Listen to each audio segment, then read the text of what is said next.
A Werewolf Shifter Romance written by Amelia Hart, Chapter 1. The Cursed Offering. The morning mist clung to the stone walls of Castle Greymont like a shroud, and Isadora pressed her face against the cold window glass, watching servants scurry across the courtyard below. At 22, she had grown accustomed to observing life from behind barriers. Windows, veils, shadows. Today, however, felt different. The very air seemed to thrum with anticipation, though whether of doom or deliverance, she couldn't say. Heavy footsteps echoed in the corridor outside her chamber. Isadora's hand instinctively rose to adjust the thick veil that covered the left side of her face, where twisted scars ran from temple to jaw like gnarled tree roots. The marking had been there since infancy, a cruel gift that had shaped every moment of her existence. Isadora. Her father's voice carried through the oak door, cold as winter stone. Present yourself in the great hall immediately. She knew that tone. It meant decisions had been made about her future, decisions in which her opinion held no weight. Rising from her window seat, Isadora smoothed her dark burgundy gown and checked her veil once more. The fabric was fine enough to see through from her side, but thick enough to obscure the worst of her disfigurement from others. The great hall of Castle Greymont stretched before her like a cavern, its vaulted ceiling disappearing into shadow. Banners bearing the family crest, a silver wolf beneath 3 stars, hung motionless in the still air. Her father, Lord Edmund Greymont, stood beside the massive stone hearth, his weathered face grave. Beside him waited her stepmother, Lady Vivian, whose beauty had always served as an unspoken rebuke to Isadora's cursed appearance. "Daughter," Lord Edmund began without preamble, "you are to be wed." The words hit her like a physical blow, though she managed to keep her expression neutral. "To whom, father?" "King Roderick Ironhold of the Northern Territories." Silence stretched between them, broken only by the crackling of logs in the fireplace. Isadora felt the blood drain from her face.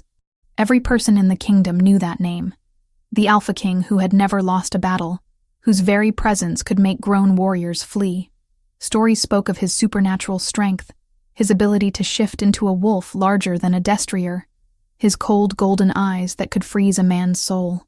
"The Alpha King," she whispered, disbelief coloring her voice. "But father, surely he would never—" "Accept a bride such as you?" Lady Vivian's voice carried cruel amusement. "Oh, my dear, that's precisely why this arrangement is so perfect." Lord Edmund shot his wife a warning glance before continuing.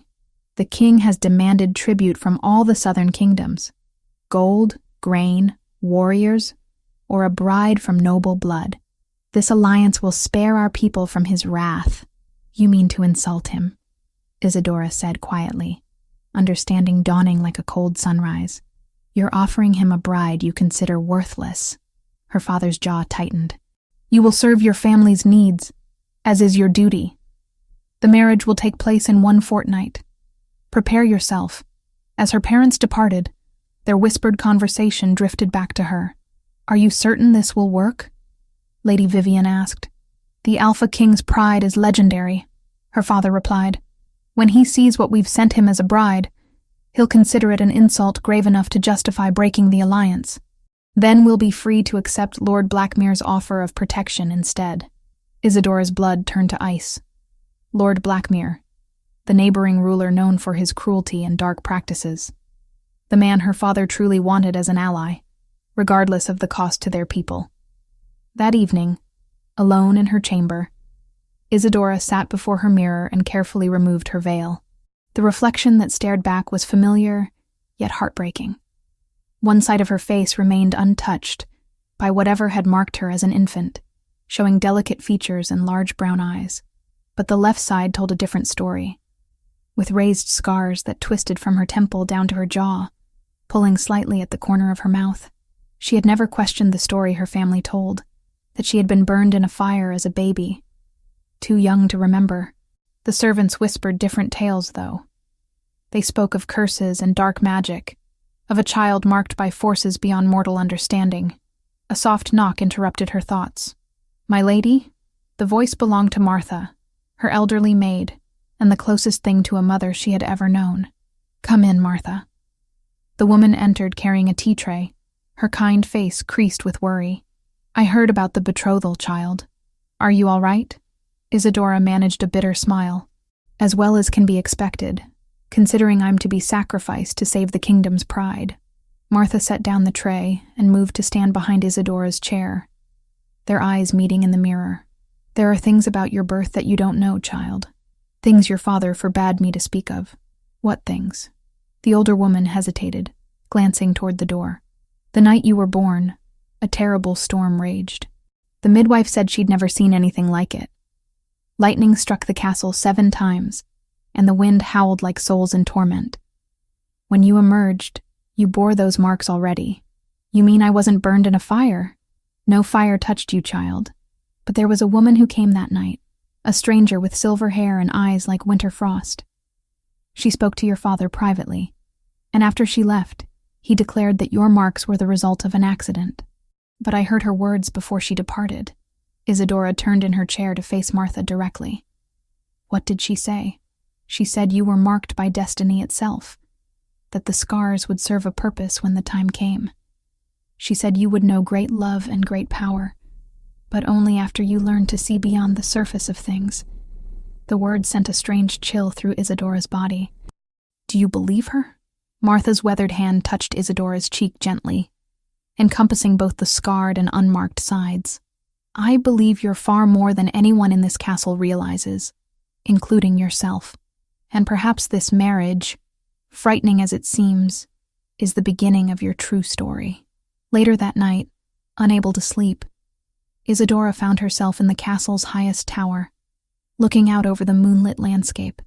In the distance, she could see the dark line of the Thornwood Forest, beyond which lay the northern territories and her intended husband. What manner of man was this Alpha King? The stories painted him as a monster, but Martha's words had planted a seed of curiosity in her mind.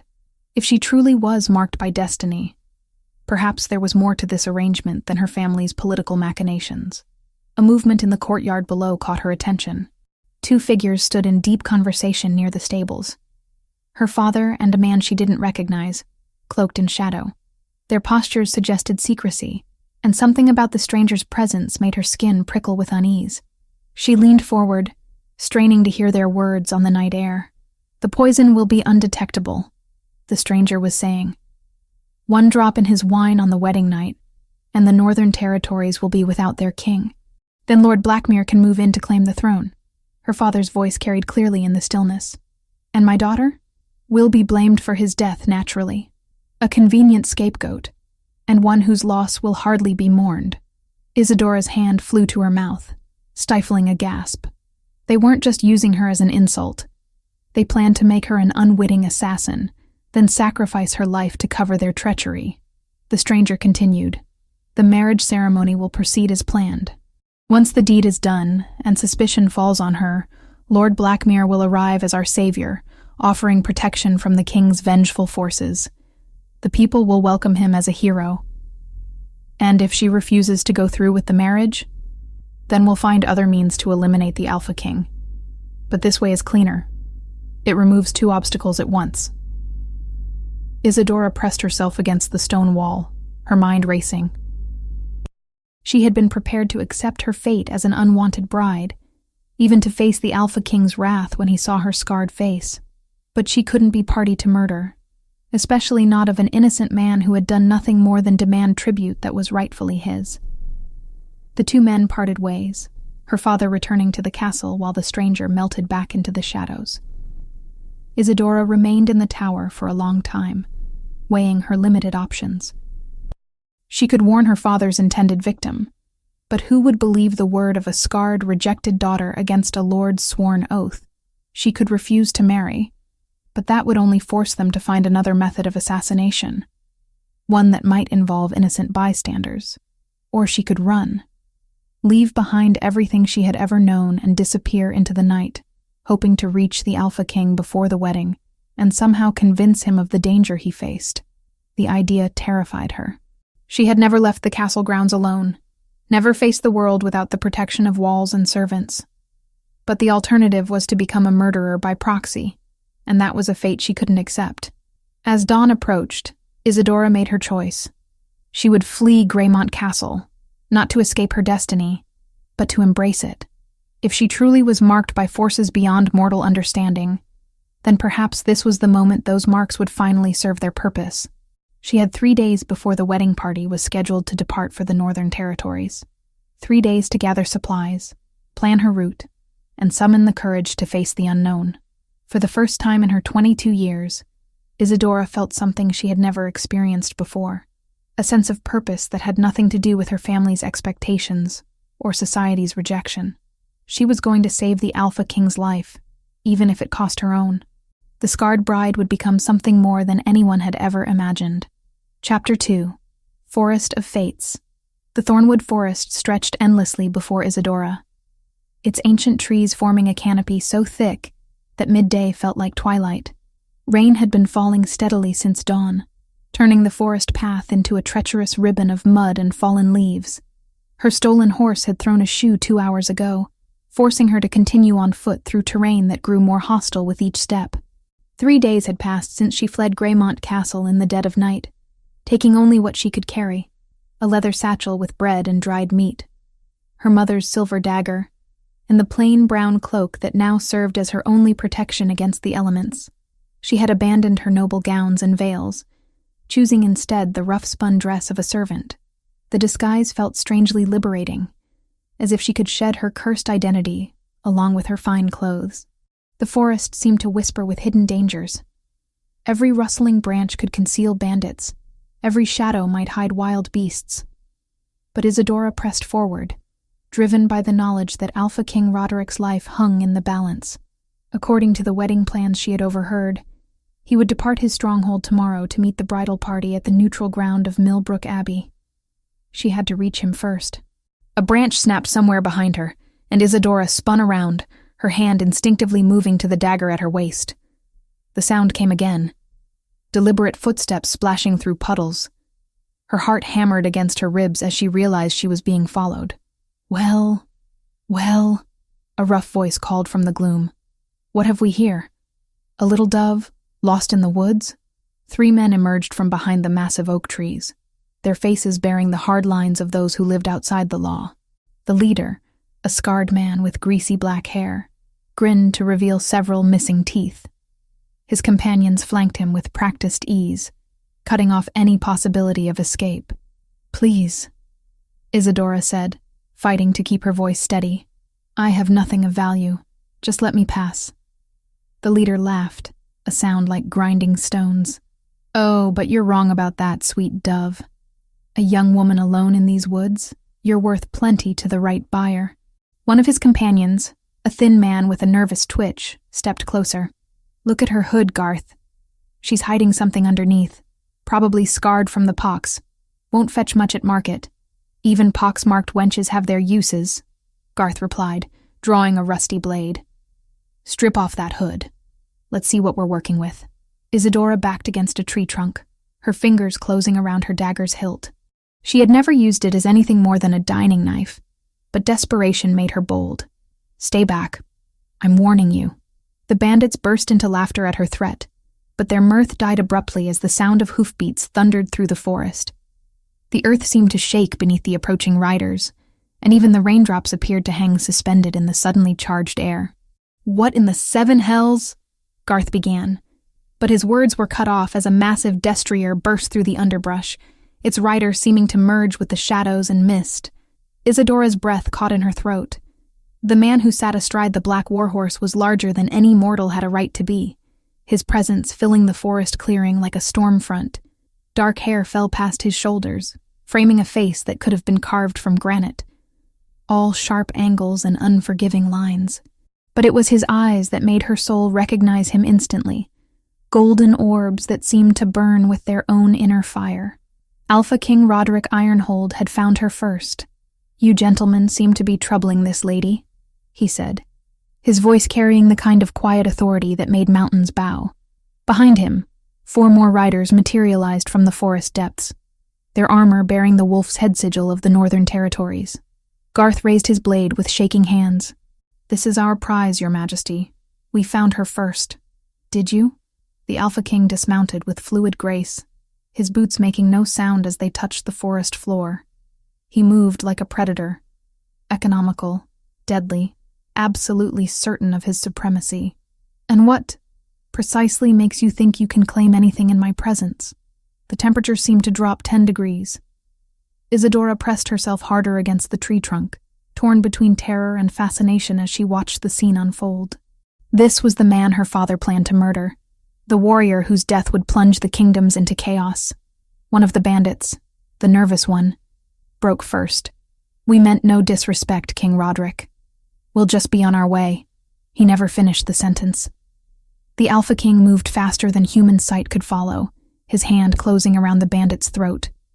There was no visible effort, no strain, just the inexorable power of a force of nature. The man's feet left the ground entirely. "When I ask a question," Roderick said conversationally, "I expect an answer. What makes you think you can threaten an innocent woman in my forest?" "Your forest?" Garth snarled, though his voice shook. "These are the Thornwood Wilds. No king's law runs here. My law runs wherever I choose to enforce it." The Alpha King released his grip, letting the gasping bandit collapse to the muddy ground. "And I choose to enforce it now." What followed was less a battle than a demonstration of absolute supremacy. The Alpha King moved through the bandits like a scythe through wheat, his bare hands more deadly than their rusted weapons. Within moments, all three lay unconscious in the mud, breathing but thoroughly defeated. Throughout the entire encounter, Isadora remained frozen against her tree, unable to process what she was witnessing. The stories had not prepared her for the reality of Alpha King Roderick, the way he commanded not just the loyalty of his men, but the very elements around him. The rain seemed to avoid his face, and the shadows bent to accommodate his passage. When he finally turned his attention to her, those burning golden eyes focused with uncomfortable intensity. "Are you harmed?" The question was simple, but something in his tone made her skin prickle with awareness. She managed to shake her head, not trusting her voice. "Good." He gestured to one of his men. "Marcus, see that these fools find their way to the nearest gibbet. They'll live, but they won't be troubling anyone else soon." As his soldiers dealt with the unconscious bandits, the Alpha King approached Isadora with measured steps. This close, she could see the intricate embroidery on his black leather coat, smell the scent of pine and steel that clung to him like morning mist. "What brings a young woman alone into the Thornwood?" he asked. "These paths are dangerous even for armed men." Isadora's mind raced. She couldn't reveal her identity. Not yet. Not until she found a way to convince him of the danger he faced. But something about his presence made lying feel impossible, as if those golden eyes could see straight through to her soul. "I'm traveling to Millbrook Abbey," she said, which was true enough. The abbey lay along the route to his territorial borders. My family has business there." Traveling alone and on foot? His gaze moved to her mud-stained cloak, the practical boots that marked her as no noble lady. "What manner of business requires such haste that you'd risk the forest roads?" Before she could answer, thunder rolled across the sky, and the gentle rain transformed into a torrential downpour. The Alpha King glanced upward with what might have been irritation, then back to her with something that looked almost like concern. "We'll escort you as far as our paths coincide," he decided. "Marcus, bring up a spare horse. The lady will ride with us until we reach safe ground." "That's very kind, but I couldn't impose," Isadora began, but he cut her off with a gesture. "It's not kindness, it's necessity. No one dies in my forest on my watch, regardless of their station or purpose." One of his soldiers approached, leading a gentle bay mare. "Your Majesty, perhaps the lady would prefer to ride behind one of us. The spare mount is spirited." "I can manage a horse," Isadora said quickly, then flushed as she realized how that might sound.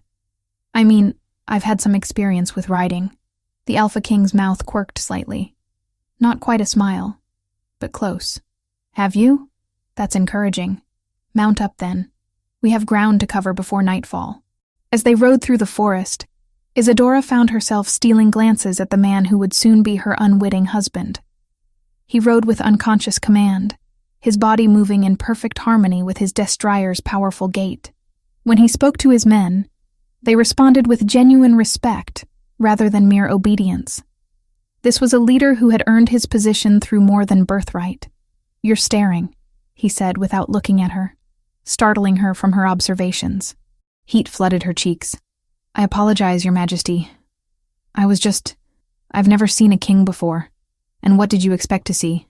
The question seemed genuinely curious rather than mocking. Isadora considered her answer carefully. Someone more distant, I suppose. Cruel, perhaps. The stories make you sound like a monster. Do they? He finally turned to look at her, and she caught something that might have been amusement in those golden depths. And what do you think now? I think, she said slowly, that stories often have very little to do with truth. They rode in companionable silence for a while, the rhythmic sound of hoofbeats creating a strangely peaceful atmosphere, despite the continuing rain. Isadora found herself relaxing for the first time since leaving Greymont Castle. There was something about the Alpha King's presence that made her feel safe, protected in a way she had never experienced before. It was only when they stopped to rest the horses that disaster struck. A gust of wind caught Isadora's hood, pulling it back from her face before she could react. She heard one of the soldiers gasp, saw others avert their eyes in uncomfortable embarrassment. But it was the Alpha King's reaction that made her world tilt on its axis. He went absolutely still, those golden eyes locked onto her scarred face with an intensity that made her want to disappear entirely. For a long moment, the only sounds were the pattering rain and the soft snorting of horses. Then, impossibly, he smiled. Not the polite expression of a king being courteous to a disfigured peasant. Not pity or revulsion, or carefully controlled disgust. A genuine smile that transformed his stern features and made her heart skip several beats in succession. Now that, he said softly, is very interesting indeed. Chapter 3. The Mark of Destiny. The abandoned huntsman's lodge appeared through the rain like a gift from the gods themselves. Its stone walls and slate roof had weathered countless storms, and though moss crept up its sides and ivy claimed the shutters, the structure remained sound. Alpha King Roderick guided his destrier toward the modest building, his golden eyes never leaving Isadora's face since her hood had fallen away. We'll shelter here until the storm passes, he announced to his men, though his gaze remained fixed on her with unsettling intensity. Marcus, see to the horses. The rest of you, establish a perimeter. I want to know if so much as a rabbit approaches this place. His soldiers moved with practiced efficiency, leaving Isadora alone with the most powerful man in the northern kingdoms. The weight of his attention made her skin prickle with awareness. Not fear exactly, but something far more complex and dangerous. Your Majesty, she began, pulling her hood back up with trembling fingers. I should continue on my way. The Abbey isn't far. The Abbey is still 8 miles through terrain that becomes impassable in weather like this, he interrupted, dismounting with fluid grace. You'd be dead before midnight. And I meant what I said about no one dying in my forest. Thunder crashed overhead as if to emphasize his words, and rain began pelting the earth with renewed fury. Isadora had little choice but to accept his logic, though being alone with him in such close quarters felt like courting disaster of an entirely different sort. The lodge's interior was sparse but clean. Someone, likely his advance scouts, had laid a fire in the stone hearth, and the dancing flames cast warm shadows across rough-hewn wooden walls. A simple table dominated the center of the room, flanked by 2 sturdy chairs. In one corner, a narrow bed was covered with traveling furs that looked far too luxurious for such humble surroundings.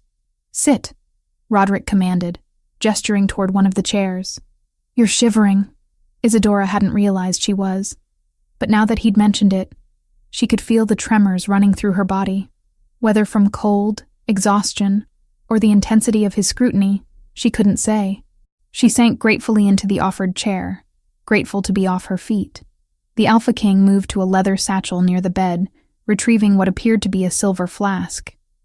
He uncorked it and poured amber liquid into 2 cups, the rich scent of aged whiskey filling the air. Drink, he ordered, pressing 1 cup into her hands. It'll warm you from the inside. The whiskey burned her throat, but he was right. It spread warmth through her chest and limbs almost immediately. She took another sip, then realized he was still staring at her with that same unsettling intensity. Why are you looking at me like that? She asked, the whiskey making her bolder than wisdom would suggest. Instead of answering, he moved his chair closer to hers, close enough that she could see the flecks of bronze in his golden eyes, smell the pine and leather scent that seemed to cling to his skin. "Turn your head," he said softly. "Let me see the left side clearly." "Your Majesty, I know I'm hideous." "Turn your head," he repeated, but his voice held no harshness. If anything, it carried an almost gentle command that made refusal impossible. Isadora obeyed, tilting her face so that the scarred side was fully visible in the firelight. She expected to see revulsion, pity, or carefully concealed disgust. Instead, she watched his expression transform into something that looked almost like wonder. "Remarkable," he breathed, leaning closer. "After all these years, Your Majesty," his fingertips hovered just above her scarred temple, not quite touching but close enough that she could feel the heat radiating from his skin. "There," he whispered, indicating a specific point where the scars formed an unusual pattern. "Do you see it?" Isadora frowned. "See what?" "The mark." "Here, where the scarring forms a crescent shape." His finger traced the air just above her skin, following the curve of raised flesh. "It's identical to the mark I saw in my dreams." "Your dreams?" The words came out breathless, though she couldn't say why. Roderick leaned back, his golden eyes never leaving her face. "For 15 years, I've been plagued by the same vision. A woman with dark hair and eyes like forest earth, marked by a crescent scar that catches moonlight like silver. In the dream, she stands at the center of a great battle, her hands glowing with power that turns the tide between light and darkness." Isadora's cup slipped from nerveless fingers, clattering against the wooden floor. That's impossible." "Is it?" He rose from his chair, beginning to pace before the fire like a caged wolf. "The court seers have been trying to interpret that vision for years. They spoke of a marked one who would appear when the kingdom faced its greatest threat. Someone whose scars weren't disfigurement, but destiny made manifest."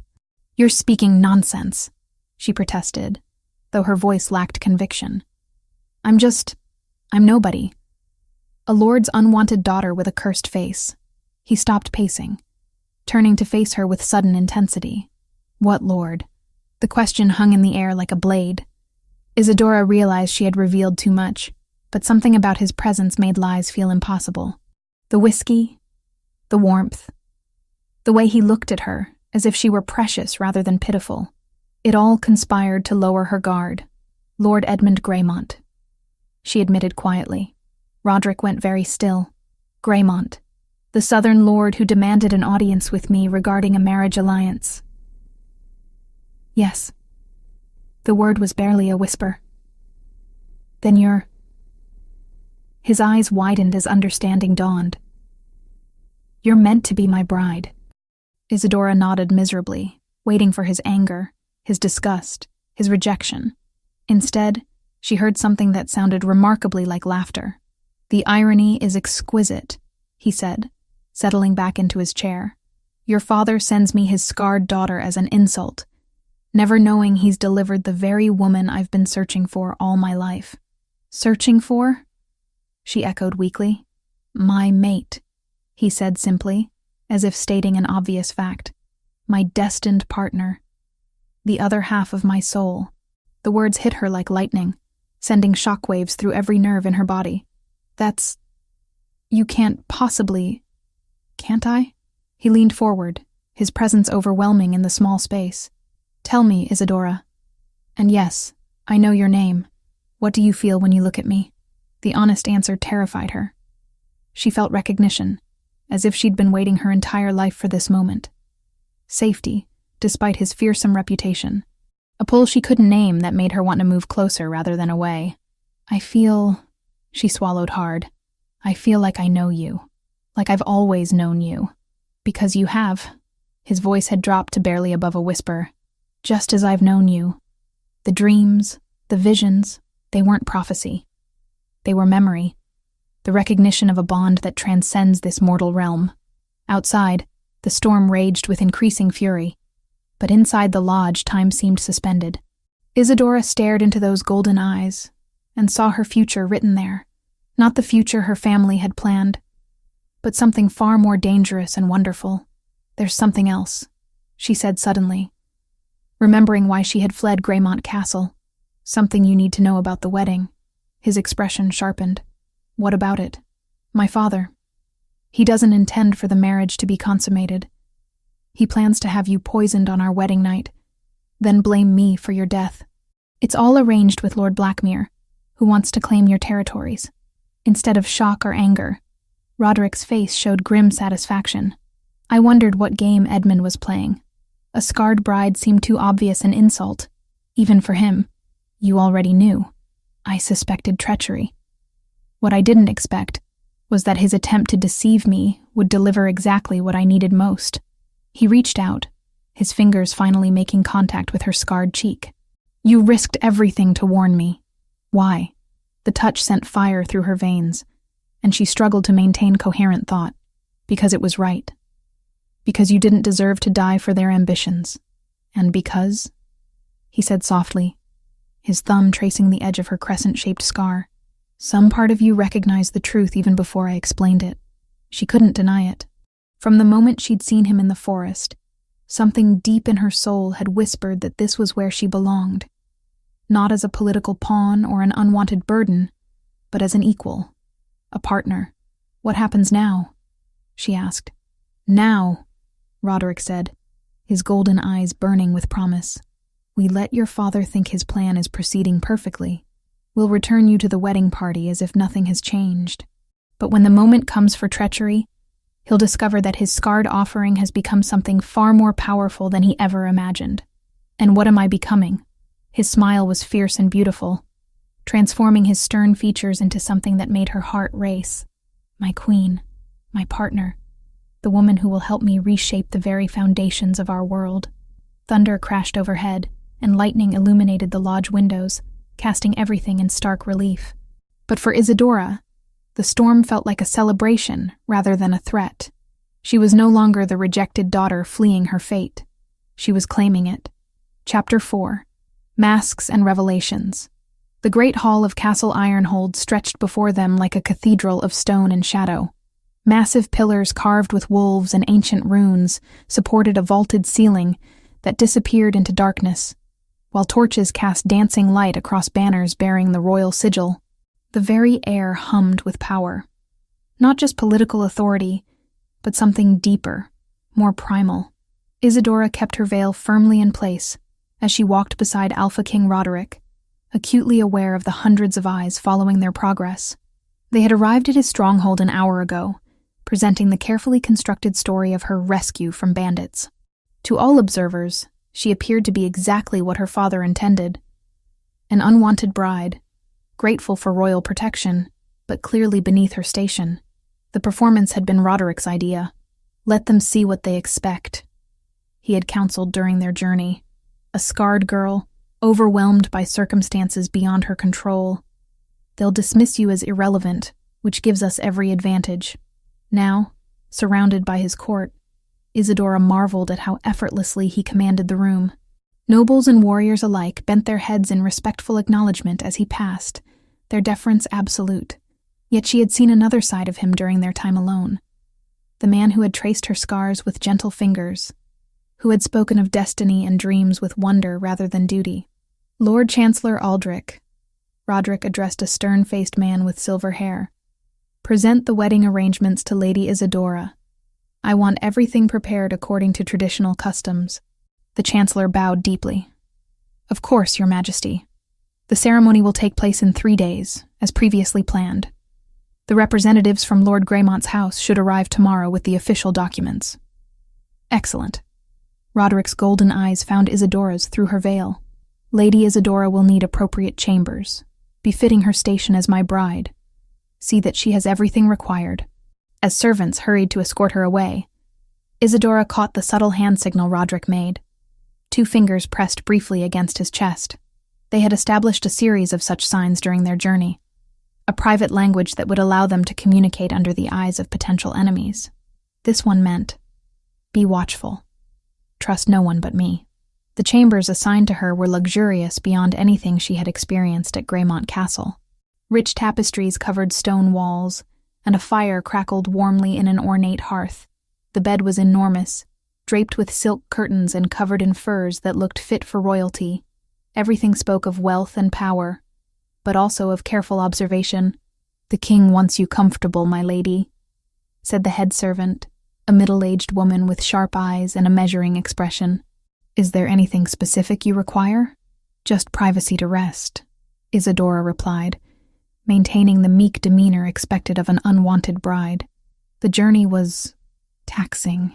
Once alone, she moved to the tall windows and gazed out at the castle grounds. Training yards stretched below, where warriors practiced with deadly precision. She watched them move in perfect coordination, their loyalty to their king evident in every disciplined movement. A soft knock interrupted her observations. "Enter." To her surprise, Alpha King Roderick stepped into the chamber, closing the door carefully behind him. In the privacy of her rooms, his formal demeanor shifted, revealing the intensity she had come to recognize. "Are you settled?" he asked, moving to stand beside her at the window.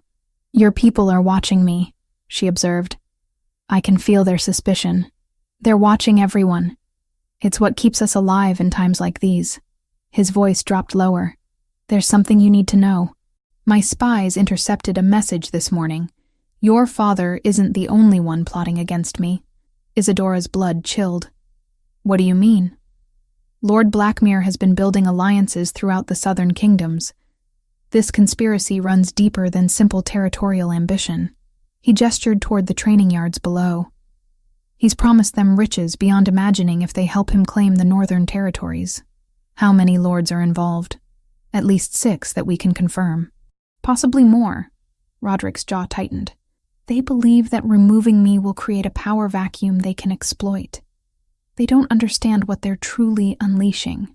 Before Isadora could ask what he meant, another knock sounded at her door.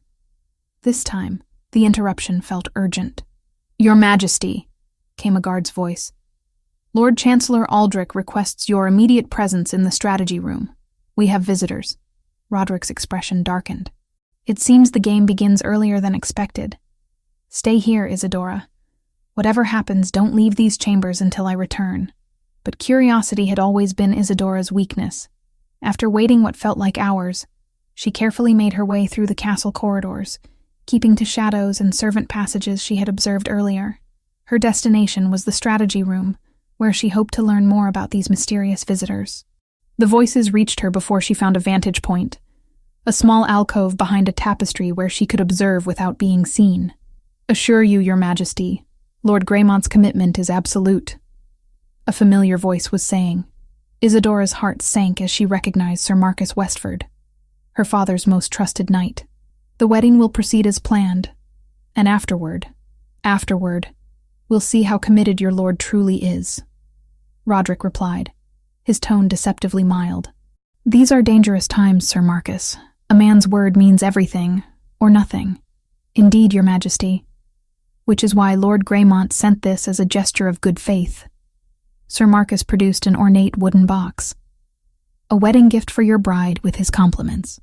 Even from her hidden position, Isadora could see Roderick's subtle tension as he accepted the box. His fingers traced its surface with apparent appreciation, but she caught the way his nostrils flared slightly, as if catching a scent that disturbed him. How thoughtful. "I'm sure Lady Isadora will be touched by her father's consideration." The conversation continued for several more minutes, but Isadora's attention remained fixed on that box. Something about it made her skin crawl, though she couldn't identify why. When Sir Marcus finally departed, she waited until the strategy room was empty before emerging from her hiding place. She was almost back to her chambers when disaster struck. A figure stepped from the shadows, tall, lean, with pale eyes that seemed to pierce straight through her. She recognized him immediately from court gossip. Lord Blackmere himself, the man orchestrating her father's treachery.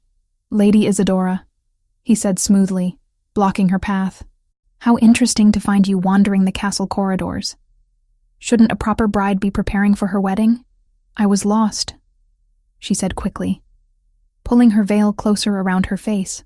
"The castle is so large." "Indeed it is, full of secrets and hidden passages. perfect for someone who enjoys listening to private conversations. His pale eyes glittered with malice. You know, there are consequences for those who pry into matters beyond their understanding. Fear shot through Isadora, but she forced herself to remain calm. I don't know what you mean, my lord. Don't you? He stepped closer, close enough that she could smell wine on his breath. Your father described you as simple-minded, scarred, and compliant. But I'm beginning to wonder if Edmund Greymont knows his daughter as well as he believes. Before she could respond, the corridor filled with sudden warmth and the scent of pine. Alpha King Roderick materialized from the shadows like a force of nature, his golden eyes burning with barely controlled fury. Lord Blackmere, he said, his voice carrying lethal promise. How unexpected to find you in my castle, in corridors where you have no business being. Blackmere straightened, though Isadora caught the flicker of fear in his pale eyes. Your Majesty, I was simply offering congratulations to your bride-to-be. How considerate. Roderick moved to stand beside Isadora, his presence immediately making her feel safer, though I believe Lady Isadora was returning to her chambers. Weren't you, my dear? She nodded, grateful for the escape he was providing. Of course your wedding gift from Lord Greymont proved most interesting, Roderick continued, his tone conversational, but with an edge that made Blackmere tense. Such a thoughtful father, to provide his daughter with her favorite perfume. Isadora's blood turned to ice. Perfume, in a wooden box that had made Roderick's nostrils flare. The same man whose enhanced senses had detected the bandits in the forest long before human ears could hear them. I'm sure she'll treasure it, Blackmere replied carefully. Oh, I'm certain she will, particularly since it contains such exotic ingredients. Roderick's smile was sharp as a blade. Wolfsbane, if I'm not mistaken. An essence of nightshade. Quite a unique blend. The accusation hung in the air like smoke. Blackmere's face went pale, but he maintained his composure. I'm sure I wouldn't know, Your Majesty. Lord Greymont selected the gift himself. I'm sure he did. Roderick's hand settled on Isadora's lower back. A gesture that looked protective but felt possessive. Lady Isadora, perhaps you should retire. Tomorrow will be a busy day with preparations. She nodded and fled, but not before catching the look that passed between the two men. It spoke of challenges issued and accepted, of ancient enmities finally brought into the light. Back in her chambers, Isadora paced before the fire, her mind racing. The perfume was clearly intended to poison her, but why? What purpose would her death serve before the wedding? The answer came to her with horrible clarity. They weren't planning to kill Roderick on their wedding night. They were planning to kill her, making it look like she had been murdered by the monster king who rejected his hideous bride. The outrage would justify immediate retaliation, giving Blackmere the excuse he needed to rally the southern lords against the northern territories. Her scarred face would serve their purposes even in death. A soft scratch at her window made her freeze. She moved to the glass and gasped. Perched on the stone ledge outside was an enormous raven, far larger than any natural bird. Its eyes gleamed with intelligence as it tapped the glass with its beak. Hesitantly, she opened the window. The raven hopped inside, then began to shift and blur, its form expanding and changing until a woman stood before her, elderly, with silver-white hair and eyes like winter frost. Lady Isadora, the woman said, her voice carrying the weight of ages. My name is Eldara. I've been waiting a very long time to meet you. Chapter 5. The Price of Truth. Eldara moved through Isadora's chamber with the fluid grace of someone accustomed to navigating between worlds. Her silver-white hair seemed to shimmer with its own light, and those winter frost eyes held depths of knowledge that made Isadora feel like a child staring into an ancient well. You're afraid, the elderly woman observed, settling into a chair as if she'd been invited. Good. Fear keeps you alive when dealing with powers beyond mortal comprehension. Who are you? Isadora whispered, still struggling to process what she'd witnessed. What are you? I am what your people call a hedge witch, though my true nature is far older and more complex. Eldara's gaze fixed on Isadora's veiled face with unsettling intensity. More importantly, I am the woman who cursed you as an infant. The words hit like a physical blow. Isadora sank into the opposite chair, her hands trembling. You're the one who marked me? I am the one who saved your life, Eldara corrected firmly, though I understand the distinction may seem negligible from your perspective. Saved me. You made me hideous. You condemned me to a life of rejection and shame. I concealed your true nature from those who would have killed you in your cradle. The witch's voice carried no apology, only cold certainty. Tell me, child, what do you know of your birth parents? Isadora frowned, thrown by the question. Nothing. Lord Greymont and Lady Vivian are my parents. Lord Greymont found you as an infant, abandoned in the forest. But you weren't abandoned, you were hidden, placed there by a mother who knew that powerful enemies were hunting her bloodline. The chamber seemed to spin around Isadora. What bloodline? You are the last direct descendant of Luna Sylvana, the first witch wolf, a being of immense power who could bridge the gap between the magical and mundane worlds. Eldara leaned forward, her frost eyes burning with intensity. Your true heritage would have made you a target from the moment of birth. The scars I gave you weren't disfigurement. They were camouflage. Witch wolf? The words felt foreign on her tongue. That's impossible. I can't even shift into animal form, because the curse that hides your appearance also suppresses your abilities. It was necessary to keep you safe until you reached maturity and found your destined mate. Eldara's gaze sharpened, which, judging by the mark of claiming I sense on your aura, has finally occurred. Heat flooded Isadora's cheeks as she remembered Roderick's gentle touch. The way his presence made her feel complete. He hasn't claimed me. We're not even truly betrothed yet. The soul recognizes what the mind refuses to accept. You found each other, as was foretold. But now comes the true test. Before Isadora could ask what she meant, urgent knocking echoed through the chamber. Lady Isadora, a guard's voice called. His Majesty requires your immediate presence in the Great Hall. Eldara rose smoothly, her form already beginning to blur at the edges. Remember this, child. When the moment comes to choose between safety and truth, choose truth. Your scars were never your weakness. They were your strength in disguise. The witch dissolved into shadow and moonlight, leaving Isadora alone with questions that threatened to overwhelm her mind. She had no time to process the revelations, however, as the knocking grew more insistent. The great hall buzzed with tension when she arrived. Lords and nobles filled the space, their conversations dying as she entered. At the high table, Alpha King Roderick sat rigidly upright, his golden eyes scanning the crowd like a predator assessing threats. Beside him stood Lord Blackmere, his pale face wearing an expression of false concern. "Ah, Lady Isadora," Roderick called, his voice carrying across the hall. "Perfect timing. Lord Blackmere has brought disturbing news." She approached the high table, keeping her veil firmly in place despite the weight of dozens of stares. "Your Majesty, it seems," Blackmere said smoothly, "that there have been reports of supernatural activities in the Southern Territories. Cattle found drained of blood, strange lights in the forest, witnesses speaking of creatures that shift between human and animal form."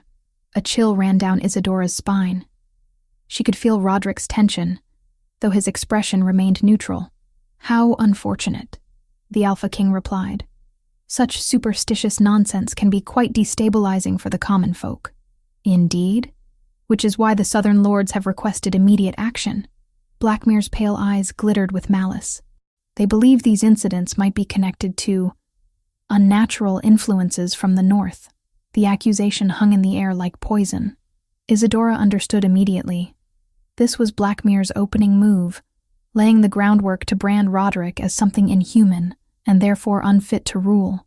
Unnatural influences, Roderick repeated slowly. How interesting. And what form would such influences take? Shapeshifters, Blackmere said boldly. Creatures of dark magic masquerading as human beings.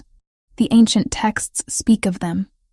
Wolves who walk upright, beings who corrupt everything they touch. Murmurs rippled through the hall.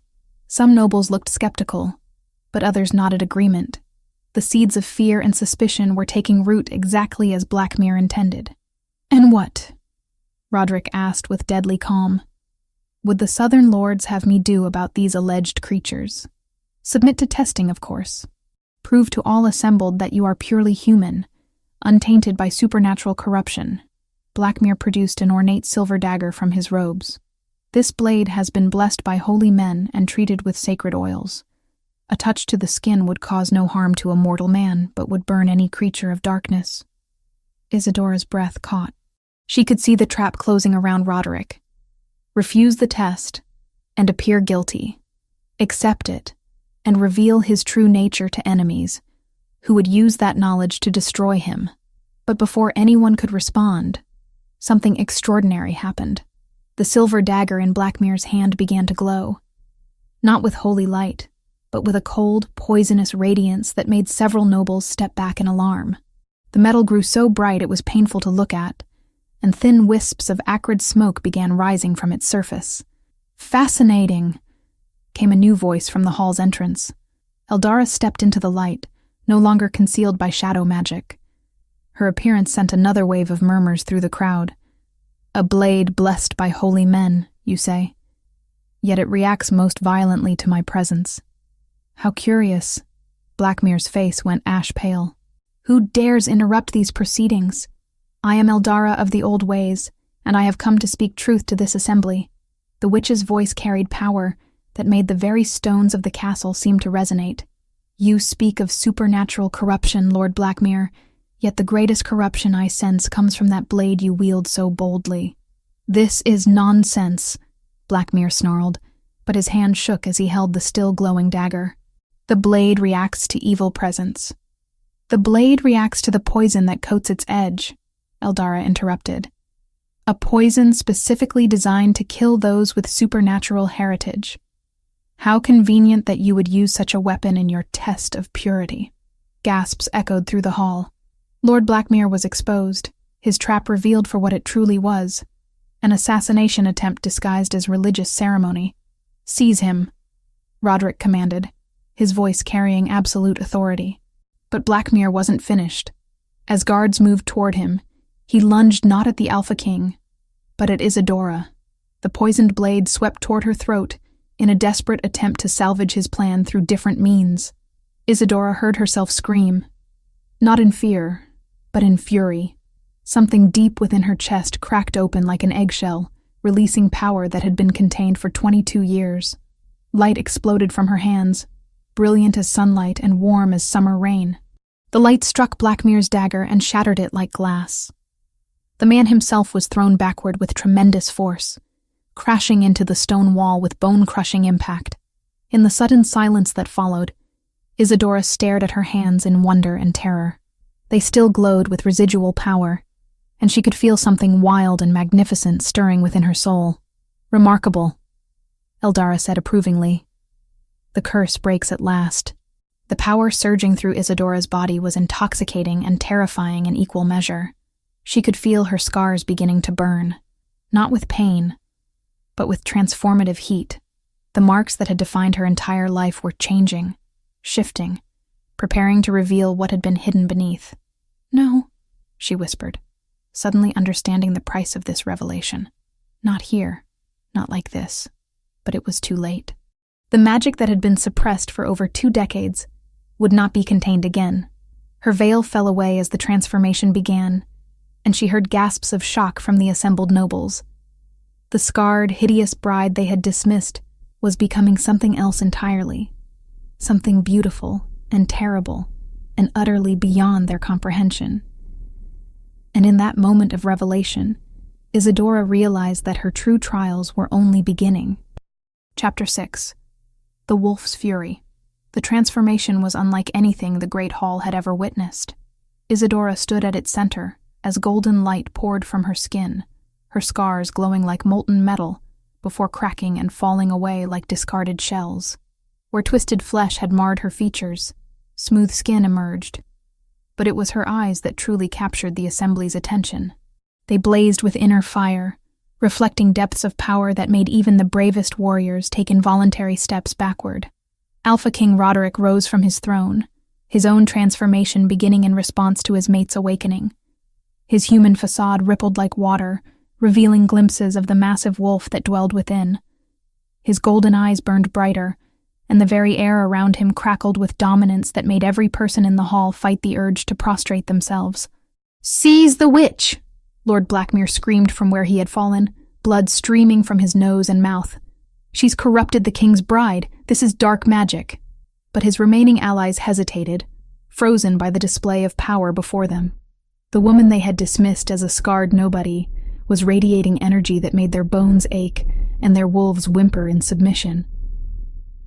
This was no mere hedge witch's trickery. This was something primal and ancient awakening after long slumber. "Stand down," Roderick commanded, his voice carrying supernatural authority that brooked no disobedience. "Anyone who moves against my mate will answer to me personally." Isadora felt the truth of those words resonate through her soul. Mate. Not bride, not political alliance, but the deepest bond their kind could forge. The realization should have terrified her, but instead it felt like coming home. "My lord," stammered Lord Aldrich the Chancellor, "what is happening? What has become of Lady Isadora?"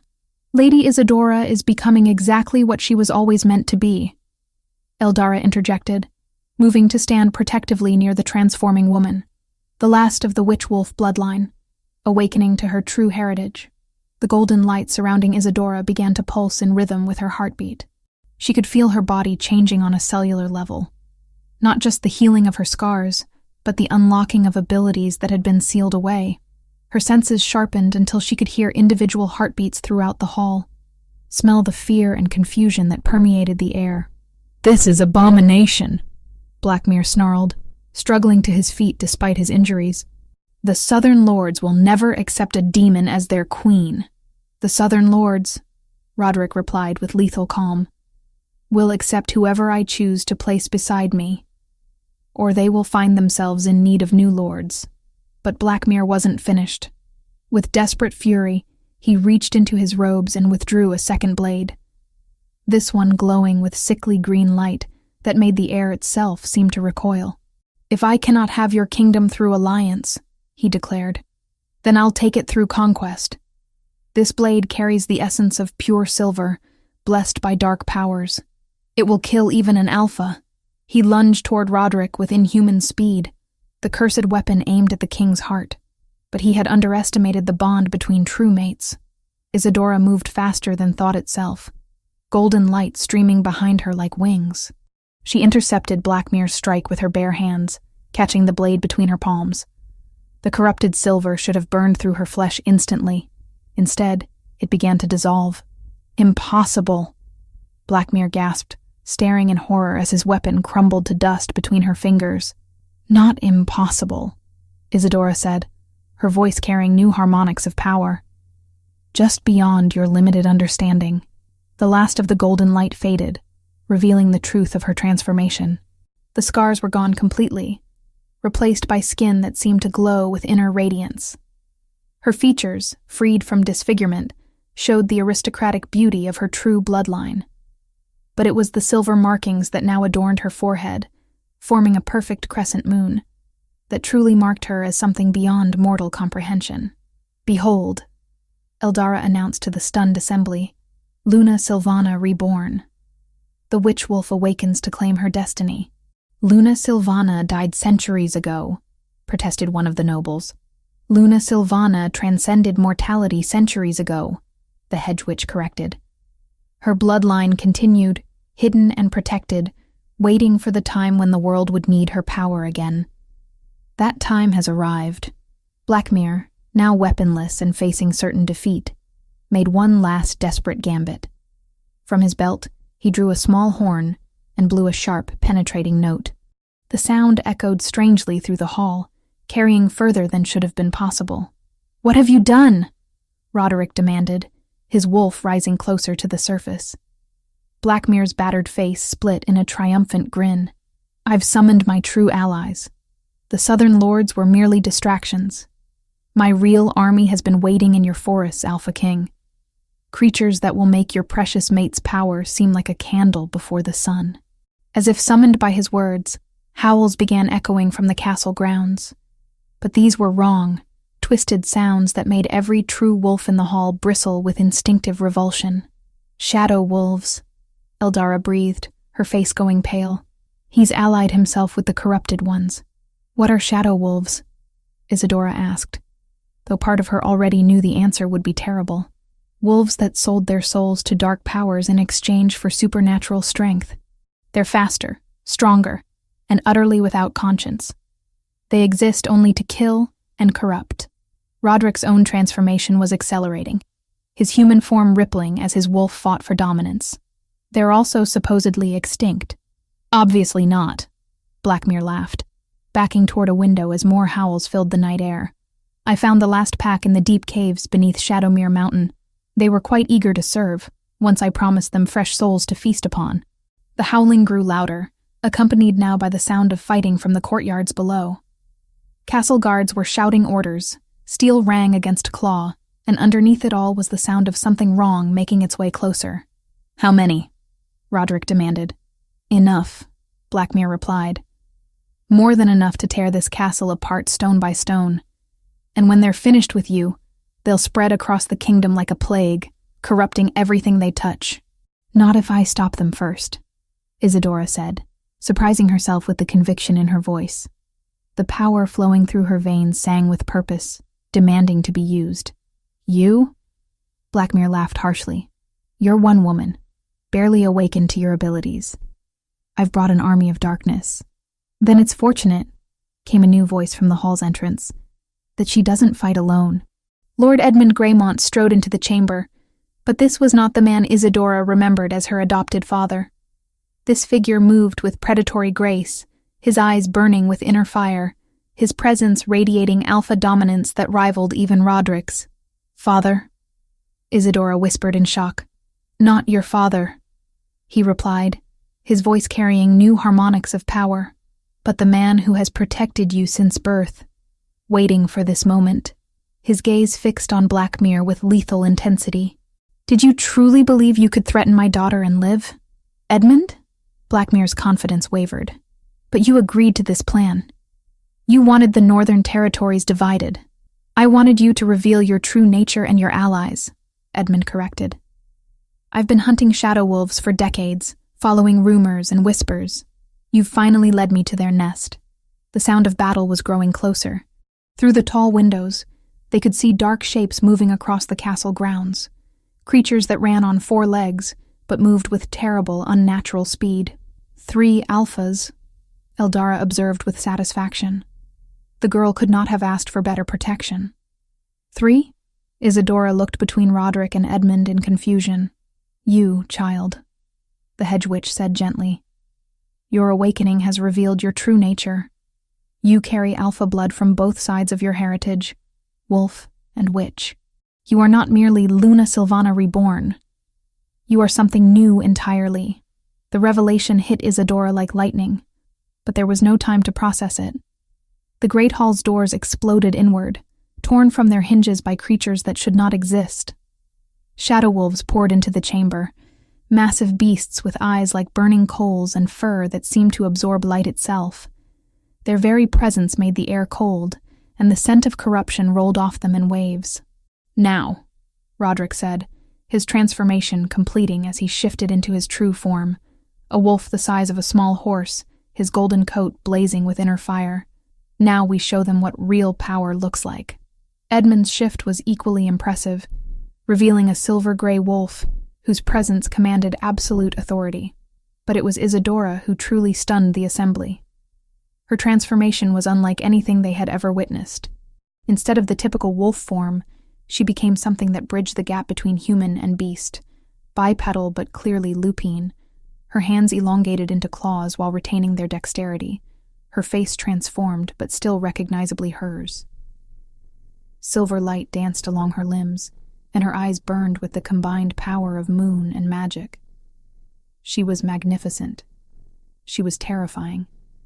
She was exactly what the world needed to face the darkness that had been unleashed. The first shadow wolf that rushed her found itself facing not just an alpha, but a force of nature, reborn. Chapter 7. The Union of Light. The battle that erupted in the Great Hall of Castle Ironhold would be remembered in legend for centuries to come. Shadow wolves crashed against the combined might of 3 alphas like a dark tide meeting an immovable shore, and the very stones seemed to scream as supernatural forces collided. Isadora moved through the chaos with deadly grace, her hybrid form allowing her to strike with both wolf savagery and human precision. Silver light trailed from her claws as she tore through shadow wolf after shadow wolf, their corrupted essence dissolving at her touch. Each enemy that fell made her stronger, as if their defeat fed the ancient power flowing through her veins. Beside her, Roderick fought with the terrible efficiency of a born predator. His massive golden wolf form was a blur of fang and claw, his alpha dominance forcing even the shadow wolves to hesitate before attacking. But it was clear that numbers would eventually tell. More corrupted beasts poured through the shattered doors with each passing moment. "There are too many!" Edmund called out, his silver-gray form holding the left flank against a wave of attackers. "They keep coming, because their master still lives," Eldara shouted from where she stood, weaving protective spells around the terrified nobles. "Kill Blackmere, and the pack bond will shatter." But Lord Blackmere had retreated to the far end of the hall, protected by a circle of the largest shadow wolves. He stood with arms raised, chanting in a language that predated human civilization. With each word, the air grew colder and the shadows deeper. "He's opening a permanent rift," the Hedge Witch warned. "If he completes that ritual, the Shadow Realm will spill into our world permanently." Isadora felt something shift within her. Not just power, but understanding. The silver markings on her forehead began to burn with inner fire as inherited memories flooded her consciousness. She saw Luna Sylvana facing a similar threat centuries ago, witnessed the original Witchwolf's sacrifice to seal away the darkness. "I know what to do," she said, her voice carrying across the battlefield despite the chaos. "But I need time." Roderick's golden eyes found hers across the melee, and in that instant, perfect understanding passed between them. Without words, they had communicated everything that mattered. Trust, love, and the willingness to sacrifice everything for each other. The Alpha King's howl shook the very foundations of the castle as he threw himself into the shadow wolves with renewed fury. Edmund joined him, and together they carved a path through the corrupted pack toward Blackmere's position. Meanwhile, Isadora closed her eyes and reached deep within herself, seeking the wellspring of power that had been locked away for so long. She found it blazing like a star in the darkness of her soul, not just witch magic or wolf strength, but something that transcended both, the power of the bond itself. Light began to emanate from her hybrid form, growing brighter with each passing second. The shadow wolves closest to her recoiled with howls of pain, their corrupted nature unable to withstand such pure radiance. "Impossible!" Blackmere screamed, his ritual faltering as he stared at the growing luminescence. "You're just one woman. You cannot stand against the collective darkness." "She's not alone," came a new voice from the hall's entrance. Isadora's eyes snapped open to see figures in white robes flowing into the chamber. The Order of the Silver Moon, warrior priests who had not been seen in the kingdom for over a century. At their head walked a tall man whose face bore the weathered marks of countless battles. "Brother Marcus," Eldara breathed in recognition. "You received my message." "We felt the awakening across half the continent," the warrior priest replied, his blessed sword already singing as it cut through shadow wolf flesh. "The last daughter of Luna Sylvana calls, and we answer." The arrival of the Order shifted the battle's momentum decisively. Their blessed weapons carved through the corrupted wolves like sunlight through fog, while their presence seemed to strengthen Isadora's own radiance. But Blackmere was not finished. With a desperate snarl, he abandoned his ritual and drew forth a weapon that made everyone in the hall recoil, a blade forged from crystallized shadow, its very existence an affront to the natural order. "If I cannot rule this kingdom," he declared, raising the abomination above his head, "then I will see it burn. This blade will kill even an alpha, even a witch-wolf hybrid." He lunged toward Isadora with supernatural speed, the shadow blade aimed at her heart.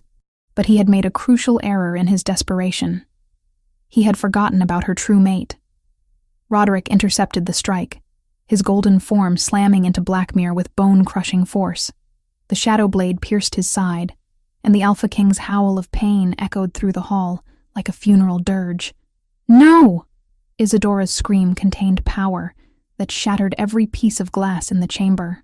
Time seemed to slow as she reached for Roderick, her hands finding the terrible wound in his side. The shadow blade had done more than cut flesh. It was corrupting everything it touched, spreading darkness through his very essence. "I'm sorry," he whispered, his golden eyes already dimming. "I couldn't let him hurt you." "Don't you dare," she replied fiercely, pouring healing light into the wound. "Don't you dare leave me now, not when we've just found each other." But the corruption was spreading faster than she could cleanse it. The shadow blade had been designed specifically to kill alphas, and its poison was beyond the reach of ordinary healing magic.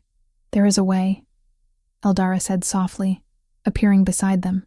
"But the price is high." "What price?" Isadora demanded. "The mating bond must be completed while he still lives. Soul joined to soul. Life force shared between you. It will save him, but it will also mean that his fate becomes yours. If the corruption cannot be cleansed, you will both die." "Then we die together," Isadora said without hesitation. Roderick's eyes widened.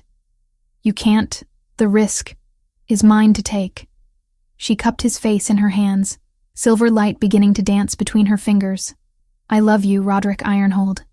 I choose you, now and forever." Their lips met as the mating bond ignited, and the great hall filled with radiance that made the sun itself seem dim by comparison.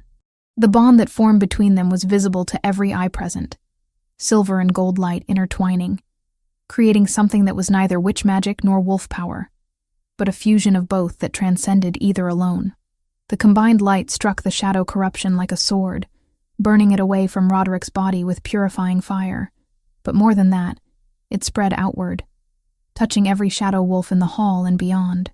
The corrupted beasts howled in agony as their stolen darkness was torn away, leaving them either destroyed or restored to their original forms. Lord Blackmere screamed as the wave of purification reached him, his alliance with shadow powers turning against him.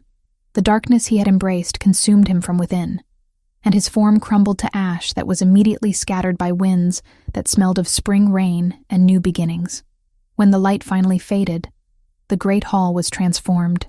Where shadow wolves had snarled and corrupted magic had tainted the air, now there was only peace.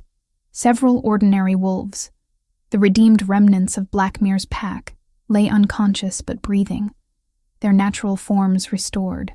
"It is done," Brother Marcus announced, his weathered face showing something that might have been wonder. "The shadow realm is sealed, the corruption cleansed.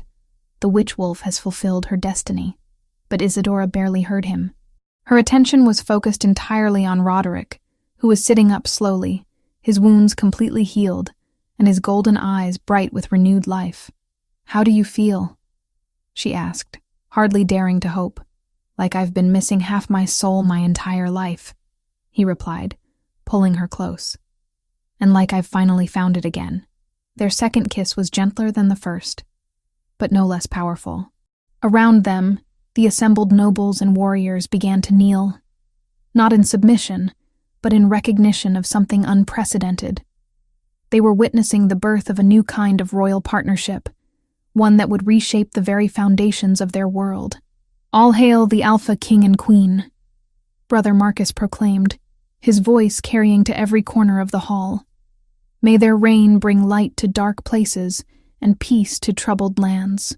The responding cheer shook the castle to its foundations, and Isadora realized that her journey was complete. She was no longer the scarred, rejected daughter of Lord Greymont. She was no longer hiding from her destiny behind veils and shadows. She was exactly who she was meant to be. Edmund approached them, now in human form, and wearing an expression of paternal pride. "You have exceeded every hope I dared nurture," he told Isadora. "Your true parents would be proud beyond measure."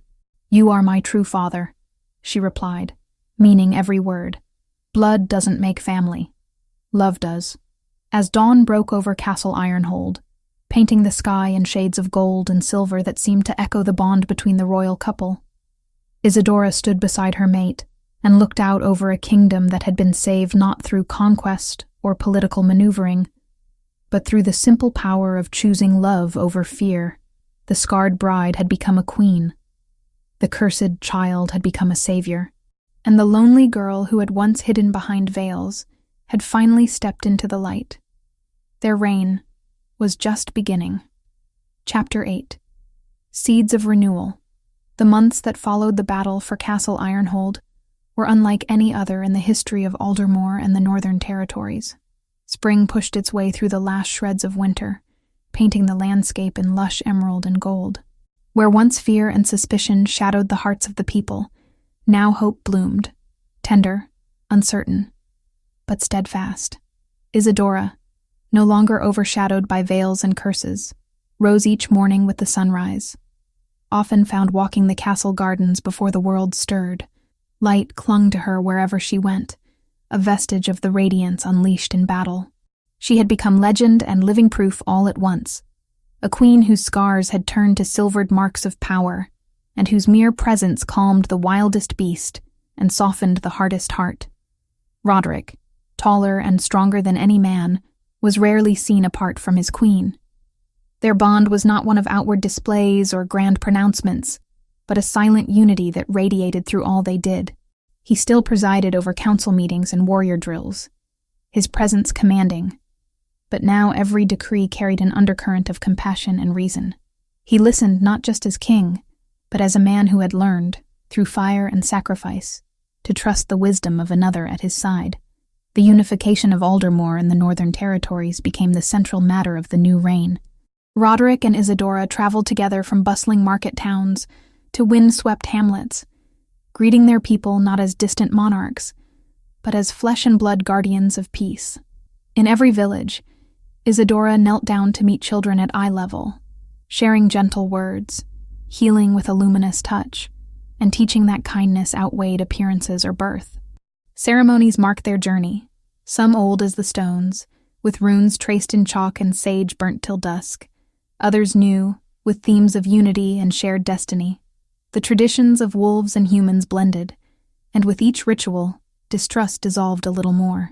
One spring evening, as the kingdom gathered in the great courtyard, Isadora and Roderick slipped away from the festivities to visit the old healer's school, now repurposed as a sanctuary for those orphaned by war and sickness. There, Isadora sat among a cluster of children, scars still lining their faces and arms, not marks of shame, but badges of survival. "Will I ever be healed like you, my lady?" a small girl asked, her cheeks streaked with soot and tears. Isadora smiled, touching her own crescent-marked brow. "You already are. Scars can't hide your bravery or your heart." Her silvery power glimmered, not erasing the marks, but soothing pain and fear. "These are not curses. They show the world how strong you are." News of this magic spread throughout both realms, not as rumor, but as a promise. People flocked to the castle gates for healing, but Isadora's greatest gift was not in curing wounds. It was in showing others how to face their lives without shame or fear. Roderick watched his queen shape the future with gentle hands. In moments of quiet, he marveled at the unexpected fortune that had come to him. The scarred girl who had once been offered as an insult had become the kingdom's heart. Together, they forged a council with humans, shifters, witches, and wolves, each holding a voice and vote. The laws they crafted protected not only the powerful, but the vulnerable. Children, orphans, outcasts, and even those of Shadow Wolf legacy, now restored and remorseful. 6 months after the battle, a new academy stood at the border of the two lands, built not of cold stone, but of honeyed wood and glass that reflected sunlight at every hour. Children of all heritages, wolf, witch, human, were invited to learn side by side, trained not only in the old ways of magic and mastery, but in history, empathy, and the skills needed for peace. Roderick and Isadora attended the opening with little formality, her hands dusted with chalk from teaching, his sword hung on a wall rather than his belt. One evening, Isadora entered her private study to find a messenger waiting, bearing a letter puckered with unfamiliar wax and sigils. She broke the seal to discover greetings from a neighboring realm, an invitation for a diplomatic visit, and the hope of learning from Ironhold's peace. Roderick entered, recognizably battle-worn even after months of peace, and read the invitation with a slow smile. "It seems our legend travels faster than we do," he mused, looping his arm around her waist. Silver and gold glinted together where their marks touched. "Are you ready to teach the world what you've taught me, Isadora Greymont?" She placed her hand upon his heart. "We'll do it together." As the seasons turned, there came whispers of another change. The kingdom's healers and wise women began to smile knowingly. More than once, Isadora caught Roderick watching her with wonder and worry in his eyes. It was Eldara who, during one of the Queen's evening walks, finally spoke the truth neither had yet said aloud. "The miracle you carry will change everything," the old witch said gently, her frost-colored eyes warm for the first time. "A child born of both worlds, with a gift to unite what was once torn." Isadora's hand went instinctively to her belly, new tenderness blooming through every part of her. "Will it be hard for them? It is always hard to build what others have only dreamed." Eldara's voice was soft. "But with parents like you and the Alpha King, the child shall never walk alone." Some weeks later, as Roderick and Isadora returned to Castle Ironhold from visiting a distant mountain village, a foreign carriage labored up the road. An envoy family stepped out, led by a royal couple whose little girl hid her face behind large curls and a trembling veil. Isadora crouched to greet the child, who at last revealed a birthmark sprawling across half her face. The Queen brushed the girl's hair aside, smiling so that her crescent mark caught the light. "You are welcome here. No one will judge you for what you cannot change." Seeing Roderick's nod, and the openness on the faces of those gathered, the child's mother wept as happiness replaced lifelong caution. Word traveled, and Castle Ironhold's court became a sanctuary, not just for diplomats and nobles, but for all who sought a new beginning. Years passed, and the myth of the scarred bride faded into something deeper. Legend, yes, but also memory, woven into daily life. People built homes, forged marriages, learned at the academy, and told their children stories of the Queen marked by moonlight who taught them to love their scars, and the King who learned that true strength was made not of stone and steel, but of mercy and faith. One blustery spring morning, as Isadora stood upon the castle's highest parapet, watching children play in the fields below, she pressed a hand to the small growing swell of her belly and felt Roderick's arms come around her. Together, they looked out over a kingdom neither had ever dreamed, a land united not by war, but by shared trials and new hope.